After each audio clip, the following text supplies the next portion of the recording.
ఏపీలో కొత్త తరహా కుల మత విద్వేషాలకు వైసీపీ అధ్యక్షుడు జగన్ తెరతీశారు. కోస్తాలో కమ్మ కాపుల మధ్య చీలిక తెచ్చేందుకు చంద్రబాబు పవన్ కళ్యాణ్ మధ్య విభేదాలు సృష్టించి వారిని విడదీసేందుకు అనేక ప్రణాళికలు రచిస్తున్నారు. ఈ క్రమంలోనే భాగంగా కొత్తగా ఒక సంఘటన బయటకు వచ్చింది. జనసేనలో ఉంటున్న నాయకులను చాలా తెలివిగా వైసీపీ వారు డబ్బులతో కొనేస్తారు. అమ్ముడుపోయిన నాయకుడు స్థానికంగా ఉన్న కూటమిని చీల్చేందుకు టీడీపీ నాయకులు శ్రేణులతో గొడవలకు దిగుతారు.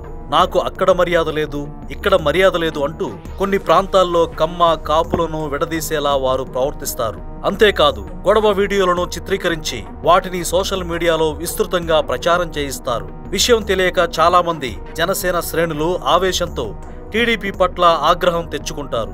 ఇలా కొద్దిగా జనసేన టీడీపీ శ్రేణుల మధ్య విద్వేషాలు పెంచి ఎన్నికల సమయానికి ఒకరినొకరు తన్నుకునేలా చేయడమే ఈ ప్రణాళికల లక్ష్యం. ఇటీవల జరిగిన కొన్ని పరిణామాలను మీరు గమనిస్తే పవన్ 15 సంవత్సరాలు కూటమే అధికారంలో ఉంటుంది అని ప్రకటించారు. అయితే ఆ స్టేట్మెంట్ ను వైసీపీ వారు జీర్ణించుకోలేక 15 ఏళ్లు చంద్రబాబుకు కాపలా కాస్తావా, కాపలా కుక్క, కాపులను కమ్మల కాళ్ల దగ్గర పెట్టేశాడంటూ కాపులను రెచ్చగొట్టే పోస్టులను మాధ్యమాల్లో షేర్ చేస్తున్నారు.